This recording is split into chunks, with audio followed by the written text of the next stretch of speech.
The new patriotic party is downplaying the NDC's assessing of massive infrastructural development, adding even the projects are overpriced. Use of the Public Procurement Act through questionable sole sourcing has characterized Ghana's infrastructure development in the last few years.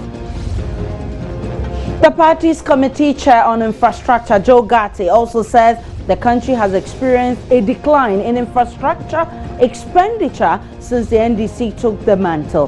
Reason why, he says, Ghanaians should give an NPP government the chance to overturn the situation. We will integrate Ghana's transportation infrastructure.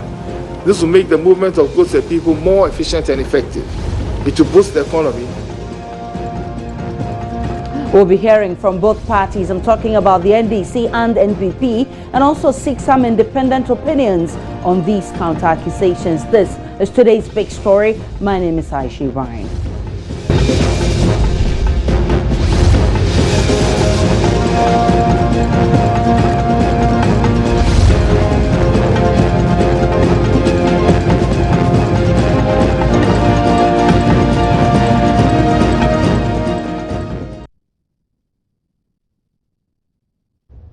It is a sector you will often hear the governing NDC boast of massive development, for which reason the President John Dramani Mahama should be giving another term of office. But the opposition NPP says the NDC cannot sit with the NPP when it comes to infrastructure, and above all, the few available for the party to boast of have all been overpriced. We can listen to Joe Gatti. He is the chair of the party's infrastructure committee.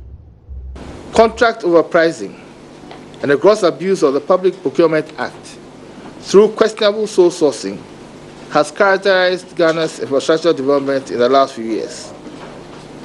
Two identical sets of teachers' bungalows stand next to each other in the Dambai Teacher Training College. One constructed by NPP in 2007, the other constructed by the NDC in 2012. The one constructed in 2007 by the NPP cost 195,000 Ghana cedis. The one constructed by the NDC in 2011 cost 4.6 times more, that is 900,000 Ghana cedis. It is no wonder that given the resources at the disposal of the government for the past 8 years, Ghanaians have not seen the quantum of infrastructure development that has to have taken place. Furthermore, in real terms, Ghana has also seen a decline in infrastructural expenditure from an average of 11.5% of GDP between 2001 to 2008 to 5.7% of GDP between 2009 and 2015. It is estimated that this year it will only be 4.2% of GDP. Honorable Gate says a sustainable integrated development program which the NPP seeks to embark upon will not only create jobs but will improve upon the country's infrastructure. The NPP's integrated infrastructure development program shall have the following key elements: a national asset protection project, an interconnected roads, railway, ports and harbour systems, an aviation hub, a water for all program, flood control and coastline protection, mainstreaming ICT, and affordable housing for all. The National Asset Protection Project. Under the National Asset Protection Project, a comprehensive audit of all uncompleted government projects throughout the country will be undertaken. A special purpose asset securitization vehicle shall be established to hold these assets and leverage them to raise funds for their completion. Under this project, countless jobs will be created for students as well as qualified architects, draftsmen, property valuers, and related professionals throughout the country. The next project we'll have under our integrated program is an interconnected road, railways, ports and harbour systems and aviation. The lack of a modern, integrated and well-established transport infrastructure of roads, railways, ports and harbours and aviation perhaps is one of the weakest links in our development. The existing transport infrastructure is wholly inadequate, colonial in character, and is not adequately integrated. We will integrate Ghana's transportation infrastructure. This will make the movement of goods and people more efficient and effective. It will boost the economy and generally generate hundreds of thousands of direct and indirect jobs. The roads and highway sector. In this sector, we improve the road network and close the missing links in the network. We shall systematically tar gravel roads in areas of high population density, agricultural production, and tourism potential. We shall tar all the cities and district capitals and progressively tar all the major towns in Ghana. We must end this nightmare of traffic congestion, which has engulfed our cities and some of our highways. To this end, we shall widen arterial roads into multi-lane carriageways, construct bylays, and dedicated traffic lanes for high occupancy buses. As well, ladies and gentlemen, we shall construct bypasses and interchanges at major intersections, such as Point 7 in Tamale, Tema Motorway Roundabout, Swami Roundabout, Ofoirkom intersection, and Takoradi PTC Roundabout. We shall also improve and increase access to public transportation. The railway sector. This sector will be completely overhauled. The western and eastern rail lines will be revamped. We shall also expand the railway network from Kumasi to Paga. We shall build a Tema Akosombo rail line and tie it into a revived and expanded Volta Lake transport system. This opportunity to transport goods and people from south to the north and vice versa through road, rail, and water transport is a clear example of our integrated transport infrastructure system. Ports and harbors. We shall make our ports and harbors more efficient and cheaper to use by fully automating the process, which will reduce time spent at the ports. Port charges and fees will be reduced. We shall continue the expansion of the Tema Harbour, and the Takoradi Harbour will be extended to Sekondi. A logistics center will be developed in Sekondi. With the private sector, we intend to construct 2 new harbours in Jamestown and Kita, and an inland port in Bupe. The Volta River will be developed into a major transportation artery in connection with the private sector.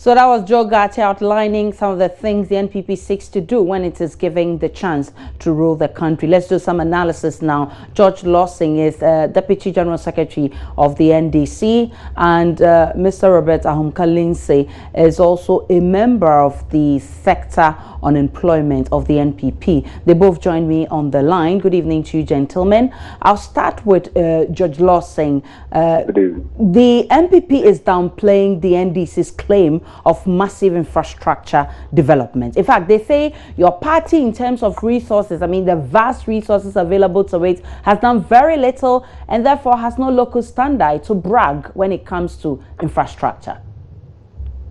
Thank you very much. I think it's hitting them hard.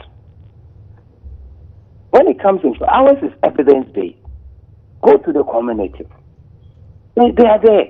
It's not a HIPIC toilet. What they are good at building HIPIC toilets.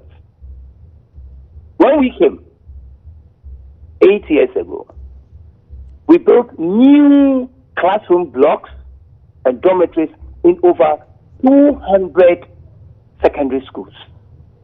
That is the first part of our year. Look at the community day schools. That some of them, even if you go to Kachua, they are MP for Ewutu East. She's also outlined. You see some of her billboards, some of her achievements. So one of the achievements is our community day school. It's one of her achievements. We built 2 universities, brand new universities, from the scratch.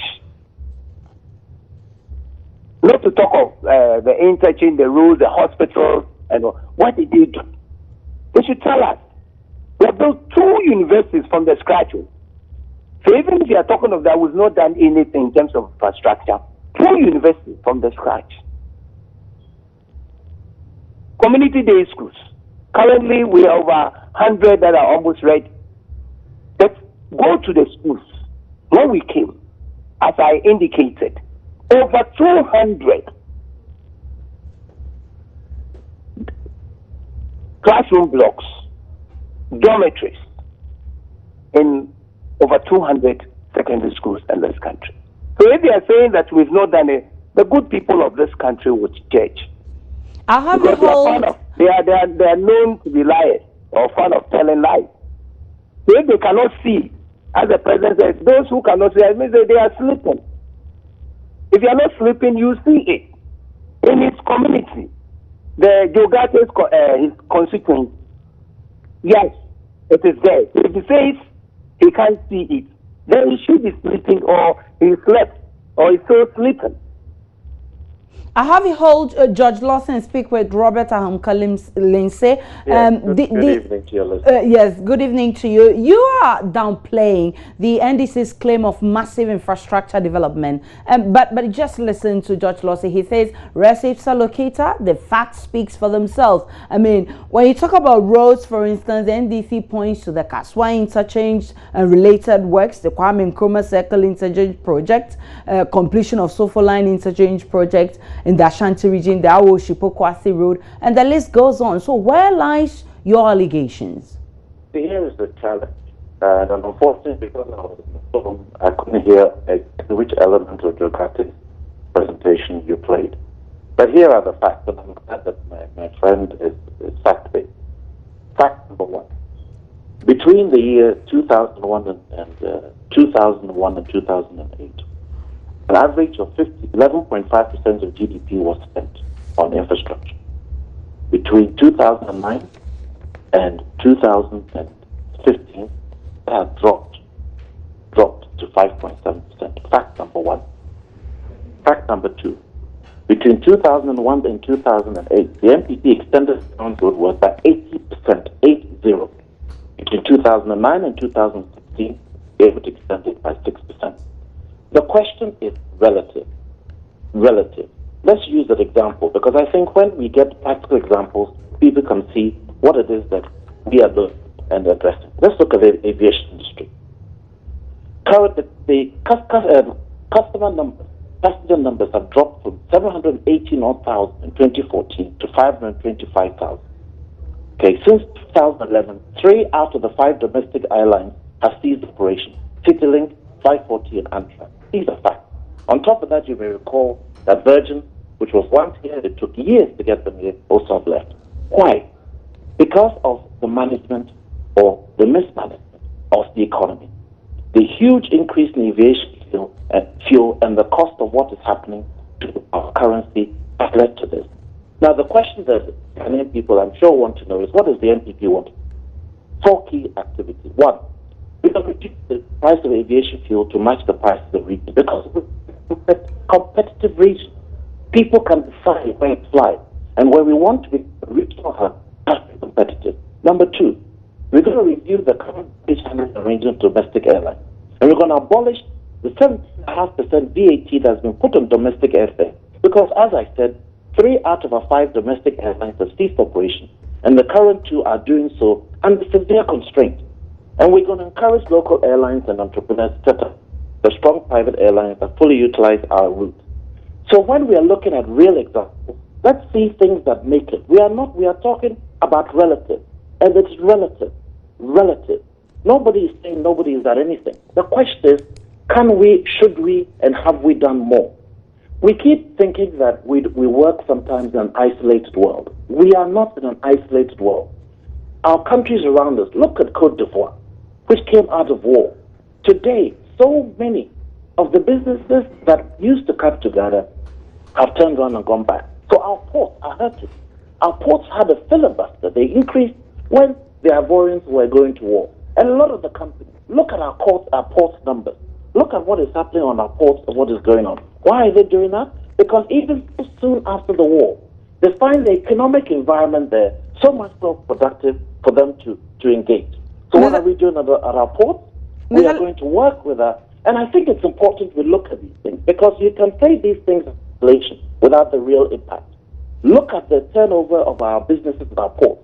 That will tell you a very clear story of what's going on. Mr. Lindsay, let me get some responses from Mr. George Lawson. The NPP, you just heard him saying that don't jubilate yet. We're talking about reality. You say you have done ABC. How much did you spend in doing that? And looking at the vast resources available to you, could you have done better than you have done? That's what the NPP is saying. Thank you. We have done better. I think we are talking about infrastructure. He's talking about so many things. Today, so many airlines are coming to Ghana. He's talking about Virgin. Virgin, do you know why they left Ghana? Ghana, in terms of aviation fuel, is the cheapest in the sub-region now. Cheapest in the sub-region. And when we talk of our local or domestic airline, yes, their fleet, they are not abreast with time. They are outmoded, and you see those African World and then Purple. They are carried. Those other ones that are out of business, it's not because they thief or whatever. It's because they didn't have a good fleet of aircraft. That is it. It is not that the environment is not very conducive. So it is because they have outmoded fleet. They need to change their fleet. Is that the reason the NDC is doing? And this one they are using. Is that the reason the NDC is not doing due diligence? They do have Brussels Airlines, you have Turkish, we have all those, and new ones are also coming. Is that the reason the NDC is not doing due diligence? We are doing due diligence. We have done that, and we've done it better than they have done. Today, when you are employed, look at the time it takes for you to be paid. Due diligence is done, so that you don't pay people without no work done. So if we are talking about that, they are noted for HIPIC toilets. That's what they did. So if we are saying, well, they should tell us the things they have done. We are telling you what we have done. Look at the airport. Today when they come, it is an international airport. The terminal. Look at what was done in Tamale. Look go and see the runway. Just change, even better than Kotoka. Go and see Kuma. So they should tell us, ours is evidence-based. They should tell us what they have done. What they have done. Yeah, that's what they can talk of HIPIC toilets. That's all what they can tell us. It's HIPIC toilets that they built. And again, bear in mind that wait, let me finish, or you are now the moderator. Yes, so wait, let me finish. You Mr. Lawson, you are still on air. Have they ever built any regional hospital? Did they? During their 8 years, did they build a regional hospital? How many hospitals did they build?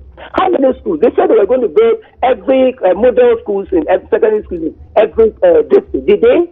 They said they were going to build polytechnics every. Did they?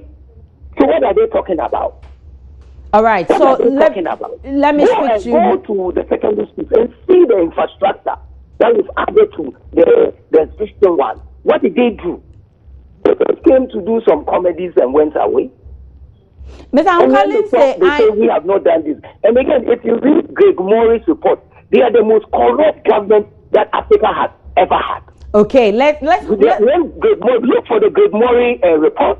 The who supported, who left at the electoral commission. Mr. Lawson, point well made. Let me get some responses from Mr. Humka Lindsay. Mr. Lindsay, I remember that during the NPP era, there was same accusation from the NDC. The NDC accused you of not doing due diligence to some of the projects you were embarking upon. Is it the fact that when the NPP is in power, then it becomes correct? When the NPP is out of power, then everything becomes wrong?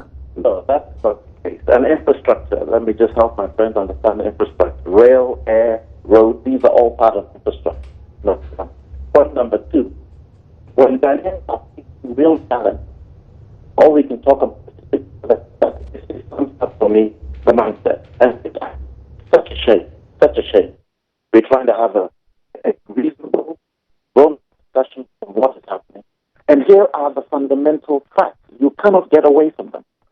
In terms of what has happened, the examples I gave you, so I should be happy as a Ghanaian sitting here because Brussels Airlines has come. 3 of our Ghanaian companies have bust. sorry, I'm not happy. I would rather the trade guiding companies were the ones flying to Brussels, not the trade guiding companies from Brussels. And it's not because I happen to have actually been part of the team that went to negotiate it with Virgin to come in. I think it's very, very well briefed on the challenges that they face and what is on the ground. But here are some of the facts as well. Because when we look at these things, we can see that these are not issues, but these are fundamental issues. Let me talk a little bit of that, because that is infrastructure. We have to realize that that is infrastructure. When water comes down, it has to find somewhere to go. And when you build, you're building based on infrastructure. Collins said, the NDC says that you didn't build a single hospital in your 8 years of administration. See, this is where we can get ourselves into what I call little in what we do. Who says we didn't build a hospital in the 8 years?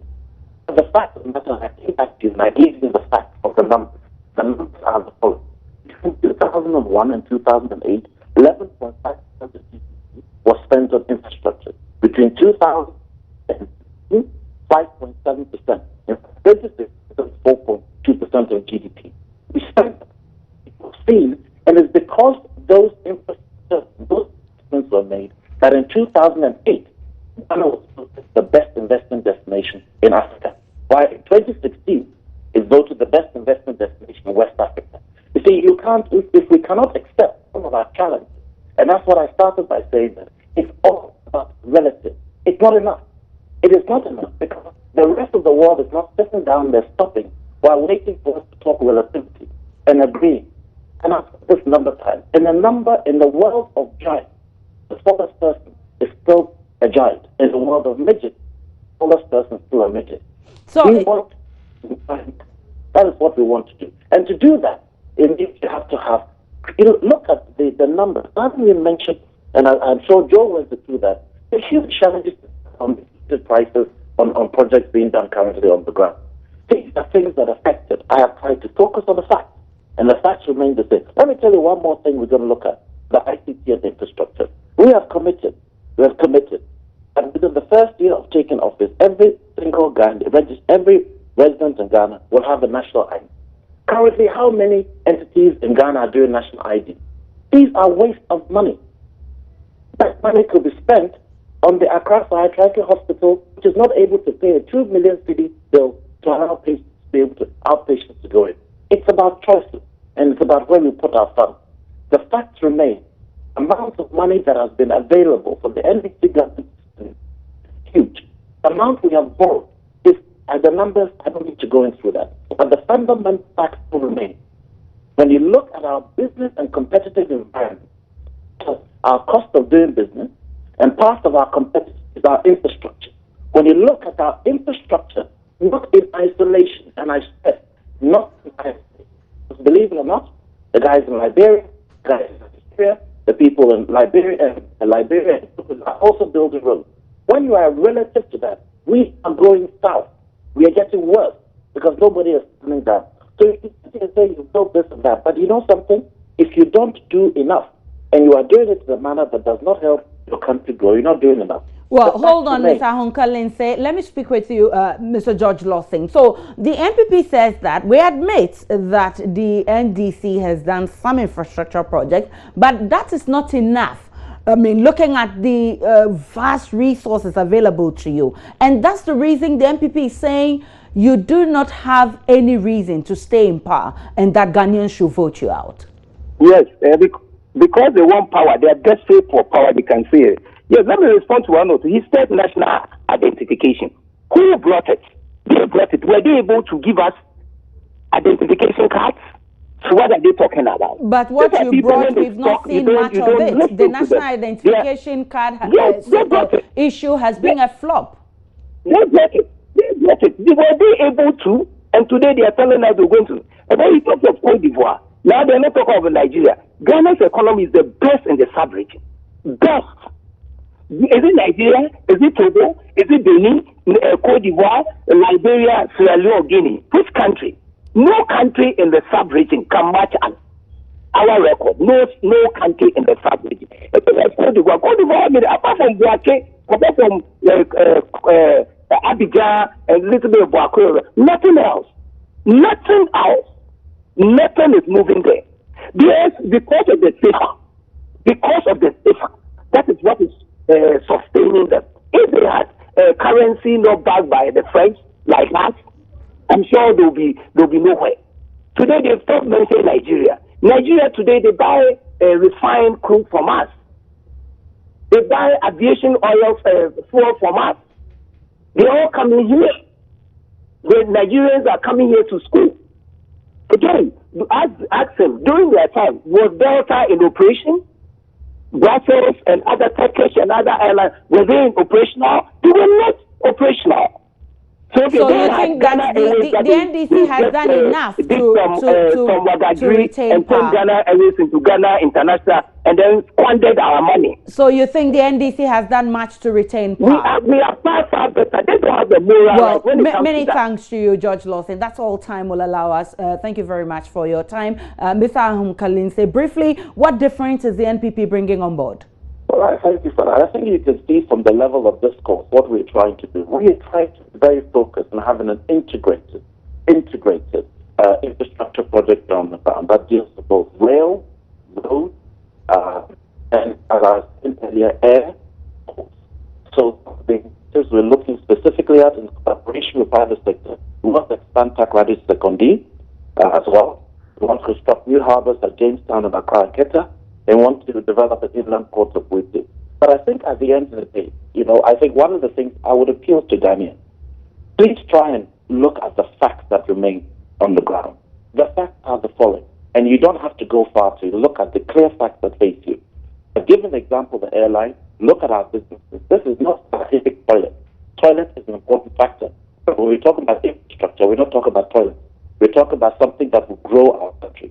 And if the level of discourse comes to are you going to stop? Well, now, points well made. That's all time will allow us, Mr. Ahum Kalinse. Your point has been well made. The NPP says that it's doing better. It did better than the NDC, and so the electorate should look no far, look closer, and find the facts. And based on that, they can vote for who they think best suits the seat. My name is Aisha Ibrahim. This is today's big story. Good evening.